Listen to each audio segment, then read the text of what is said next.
Front-end engineers are so cooked, your jobs are gone. Are you sick of these headlines? I'm a senior software engineer who worked on the metaverse. I'm sorry. A lot of people are talking about the potential of AI in the future, but I want to talk about 5 skills that always has been important before or after AI. I'm gonna bet the last one will never be replaced by AI. You can trust me because I worked on the metaverse. So the first one, reading code. Even before AI started generating legacy code on steroids, humans were completely capable of writing legacy code. Knowing how to onboard yourself quickly in an unfamiliar code base has always been important because the subject matter expert might be in a different time zone. They forgot the code they've written. They don't work at the company anymore. The code is the source of truth. It has always been a good idea to know how to use a debugger. I mean, you can also ask AI to litter a bunch of console logs all over your code. Well, some of you may say, eventually, we will not have to review any code by human. We will have a code review agent. You will still need a way to test the actual product. It will be a QA plan with user journeys, acceptance criteria, and you to review them. So you're still reading, just at a different layer. And where do those user journeys come from? Your product manager, your CEO, your sales team, your client. Oh, maybe AI can write those. But if you just prompt the coding agent to make no mistakes, then the code review agent might be unemployed, right?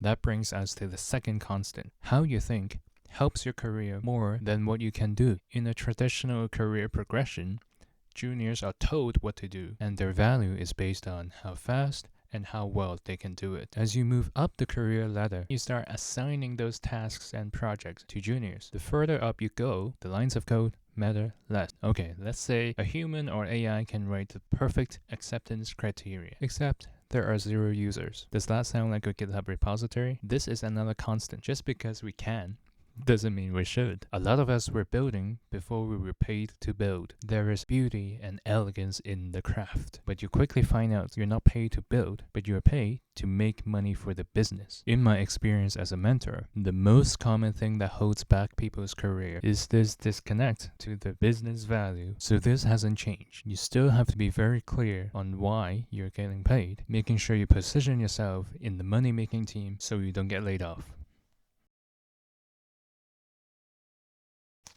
The third constant is nothing will stay constant. Before the weekly release of AI agents, we have weekly release of JavaScript packages. Things are always changing, always has been. If you graduated from college learning jQuery, you will quickly find out there is Angular 1, Angular 42, React, and an endless stream of things to learn. You know, we've come a long way in terms of access to knowledge. Books, libraries, internet, YouTube, AI, but there's a website that still exists. Let me Google that for you. What differentiates you is not access to knowledge, but your willingness to adapt, find answers, and be open-minded. AI is very helpful at coming up with an outline for learning, but one thing that is not good at, calling out your bullshit. This is the fourth constant, mentoring. It is comfortable to hear you are absolutely right. If you don't have a mentor who identifies your weakness and points out your blind spots, you are sabotaging yourself. The last constant, love it or hate it. Speaking in real time, meetings in office, gossiping around the water cooler, or virtual interviews. Yeah, maybe you can cheat, but at some point, you're going to have to talk to someone in real time. Brainstorming, giving updates, delivering a presentation, asking good questions, and influencing decisions. Async communications are getting better, but there's just something irreplaceable around speaking live. Formulating your ideas, dumbing it down, articulating it, and be ready for stupid questions which were answered in the report.